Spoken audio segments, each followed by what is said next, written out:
Good day everyone. My name is Mujib Uyag and this is my report. My topic is portfolio assessment. So what is portfolio assessment? Portfolio assessment is an alternative to traditional pen and paper test. It is purposeful and ongoing process. It collects evidence of students' learning over the time. It focuses on both learning process and final product. So, next is portfolio assessment is a dynamic and collaborative process. Portfolio assessment is a flexible and involves both students and teachers work together during the learning. A collection of multiple indicators of student growth. It includes the different types of students, work that show progress, skills, and improvements over the time.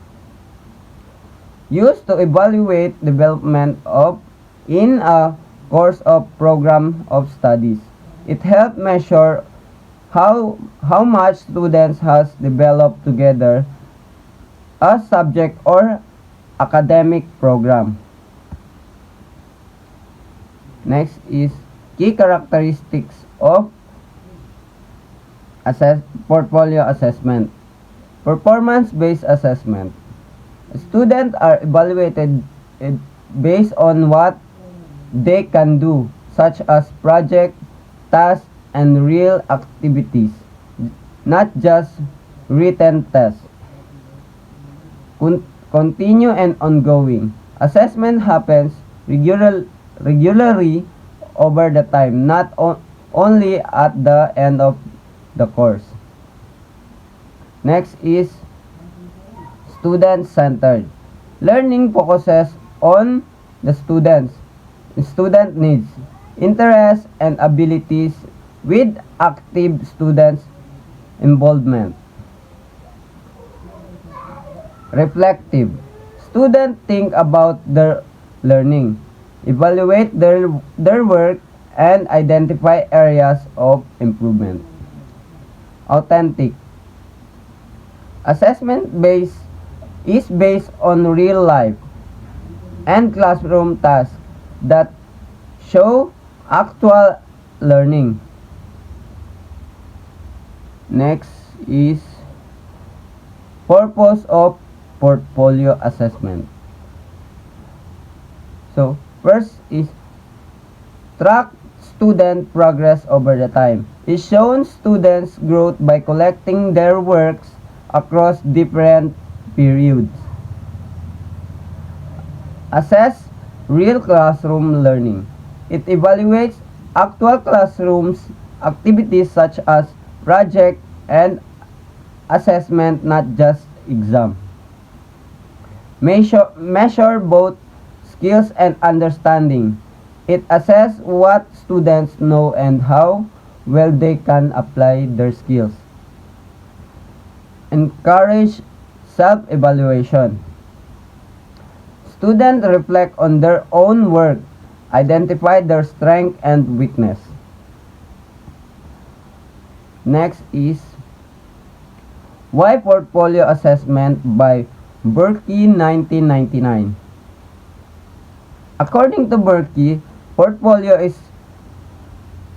assessment is authentic because it reflects what actually happened in the classroom. It evaluates real classroom activities and learning experience rather than relying only on tests. It provides multiple indicators of students' progress by using different pieces of students' work, giving a more complete picture of learning. Next is additional reason. Give students responsibility for their own learning. Students takes an active role by managing their work and learning progress. allows students to reflect on their own work. So students think about what they have learned, how they learn it, and how they can improve. Show improvement and develop over the time. Portfolios clearly display students' growth by comparing earlier work with later work.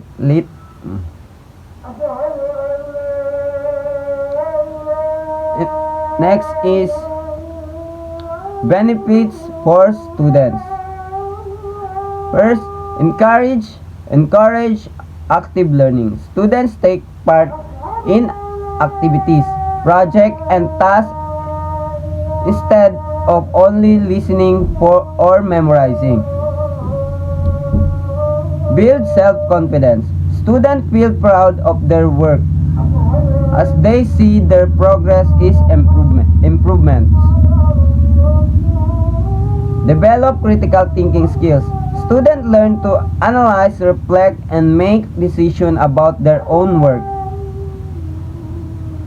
Promote ownership of learning. Student takes responsibility to their learning by selecting and reflecting on their works. Improvement motivation.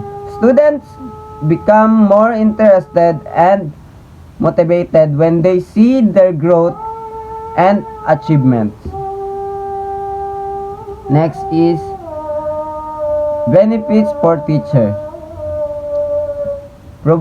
First is provide a deeper understanding of students' progress. Teacher can see how students improve over the time, not just their final results. Help in planning instruction. Teacher can just lesson and teaching strengthens based on their student learning needs. Identify students' strength and weakness. It helps teacher recognize what students are good and where they need more support. Support individualized learning. Teacher can tailor instruction to suit each student's ability and learning pace. Next is types of portfolio. Working portfolio is an ongoing collection of student work.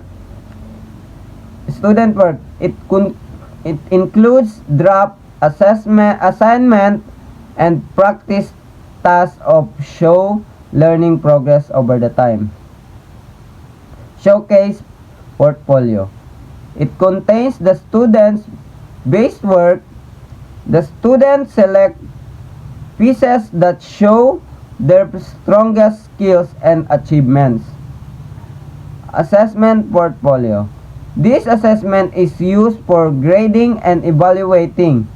Teacher assess the collected work to measure students' performance and learning outcomes. And that's all. Thank you.